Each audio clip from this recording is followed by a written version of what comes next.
Avez-vous déjà essayé de donner à manger des brocolis à un enfant de 1 ou 2 ans? Ah, il ne veut absolument pas de ce repas, il recrache tout, se tord dans tous les sens, il trouve que cela n'a pas bon goût et ne comprend pas pourquoi il doit manger cela.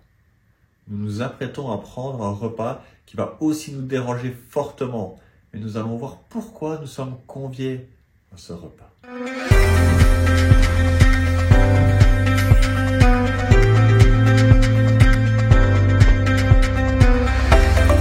Nous continuons ensemble notre parcours biblique à travers le thème du repas. Et le repas qui va nous intéresser ce matin se trouve dans la prophétie de Jérémie au chapitre 25. Laissez-moi vous lire quelques versets. Oui, voici ce que m'a dit l'Éternel, le Dieu d'Israël. Prends dans ma main cette coupe remplie du vin de ma colère, et donne-la à boire à toutes les nations vers lesquelles je vais t'envoyer. Elles boiront, elles tituberont, et elles perdront la tête devant l'épée que j'envoie parmi elles. La question du menu est assez facile à résoudre, n'est-ce pas? Celui-ci se limite à la coupe de la colère de l'Éternel Dieu, qui est d'ailleurs directement donné de sa propre main. Il s'agit ici d'un menu que personne ne voudrait manger parce qu'il est terrible. Au début de la mise en place de ce repas et à la fin, on peut lire que dans un même temps, c'est-à-dire que durant ce repas, l'Éternel enverra l'épée. C'est-à-dire qu'il détruira tous ceux qui boiront de cette coupe de sa colère. Ce repas est un repas conséquent. La deuxième question que nous nous posons sur le repas est comment manger ce repas. Alors dans ce passage, pas beaucoup d'éléments sur la manière pratique de manger ce repas, mais une chose qui est évidente, c'est que ce repas, nous ne pouvons pas l'éviter parce qu'il est mérité.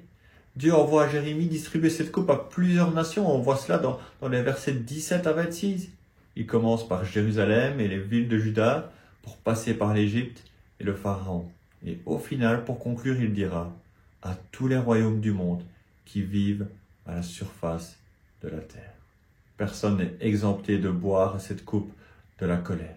Et permettez-moi de vous lire le verset 28 qui fait un grand écho au repas dans le jardin d'Éden qui finit mal.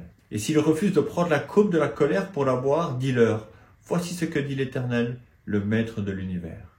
Vous en boirez, c'est certain. Vous mourrez, c'est certain. Mais alors pourquoi être conviés à ce repas? Parce que les hommes n'ont pas écouté. Ils héritent la mort à cause de leurs péchés. Dieu leur promet une délivrance, ils placent sous le sang de l'agneau, dans le repas de la Pâque qu'on a vu la fois dernière, mais ils n'en font qu'à leur tête. Je vous invite à lire le début du chapitre 25. Jérémie dit que ça fait 23 ans qu'il leur parle et reparle inlassablement de la part de Dieu. Que Dieu leur parle et reparle inlassablement à travers ses prophètes. Mais ils n'ont pas écouté. Ils n'ont pas ouvert leurs oreilles aux avertissements et aux promesses de l'Éternel. Sommes-nous aussi obligés de boire cette coupe de la colère de Dieu parce que nous refusons de l'écouter à travers sa parole? Ou sommes-nous au contraire prêts à partager la coupe du prochain repas ensemble?